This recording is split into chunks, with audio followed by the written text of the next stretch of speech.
क्या नियति पहले से ही तय है या हम इसको बदल सकते हैं? कहते हैं हर इंसान नियति की कठपुतली होता है, इसलिए जो नियति में लिखा होता है वो ही वो कर रहा होता है।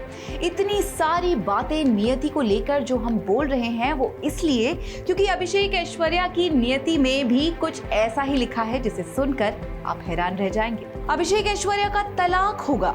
अभिषेक ऐश्वर्या की शादी कभी नहीं टिकेगी। दोनों जल्द ही अलग होंगे। दोनों की कुंडली में खोट है। दोनों की शादी की ग्रह दशा ठीक नहीं। ऐसा हम नहीं कह रहे हैं, बल्कि ऐश्वर्या और अभिषेक को लेकर ये प्रेडिक्शंस किए गए हैं जगन्नाथ गुरुजी ने। दरअसल ऐश और अभिषेक की शादी ज्यादा समय तक टिकेगी नहीं, इसकी भविष्यवाणी काफी साल पहले कर दी गई थी और देखिए वही हुआ।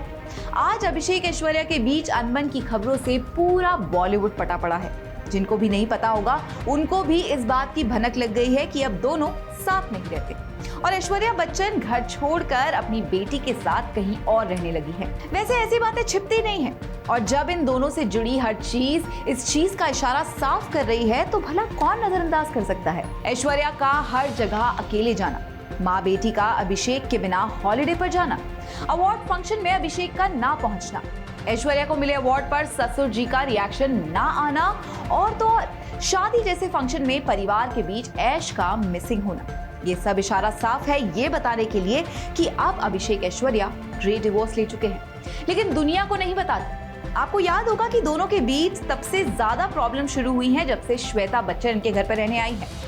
शादीशुदा ननद के आने से ऐश्वर्या की प्राइवेसी भंग हुई, फिर श्वेता का दखलंदाजी करना, उनके बच्चों का यहाँ आकर साथ रहना शायद ऐश को पसंद नहीं आया और यही वन ऑफ द रीजंस था कि ऐश ने धीरे धीरे इस परिवार से दूरी बना ली। लेकिन जगन्नाथ गुरुजी को ऐसी अनहोनी का एहसास पहले ही हो चुका था, इसलिए उन्होंने अपनी भविष्यवाणी में कहा था कि विभिन्न स्थितियों के कारण ये जोड़ा जल्द ही अलग हो सकता है। शायद ये इसी परिस्थिति की बात कर रहे हों। खैर, ये उस वक्त की बात है जब आराध्या का जन्म हो चुका था। उसी दौरान जगन्नाथ गुरुजी ने भविष्यवाणी की थी कि उनके रिश्ते में प्यार की कमी के कारण आने वाले वर्षों में अलगाव की संभावना है। गुरुजी ने ये भी कहा था कि ऐश्वर्या और अभिषेक सिर्फ अपनी बेटी के प्यार की वजह से साथ में है। भविष्यवाणी में साफ साफ कहा गया था कि ऐश्वर्या और अभिषेक के बीच हमेशा सम्मान और दोस्ती रहेगी। जगन्नाथ गुरुजी की ये भविष्यवाणी इतने साल बाद जाकर सच हुई है। साल 2007 में हुई दोनों की शादी आज इतने साल बाद टूटने की कगार पर है। अब दोनों के बीच सिर्फ एक ही कड़ी है जो इनको जोड़ रखी है, वो है इनकी बेटी आराध्या। ऐश भले ही दुनिया को ना बताए, लेकिन पूरी दुनिया को पता है कि दोनों अब साथ नहीं रहते।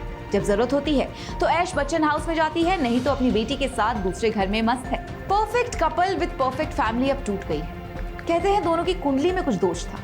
ऐश मांगलिक है, शायद इसलिए उनकी ग्रह दशा अभिषेक से ज्यादा दिनों तक मैच नहीं हुई। वैसे किसी ने सच ही कहा है कि जो आपकी नियति में नहीं होता ना, उसे दुनिया की कोई भी ताकत आपको नहीं दे सकती।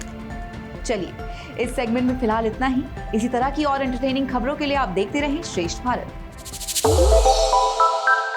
श्रेष्ठ उत्तराखंड पर खबरों से जुड़े रहने के लिए चैनल को सब्सक्राइब और लाइक करें, बेल आइकन दबाएं और देखते रहें श्रेष्ठ उत्तराखंड।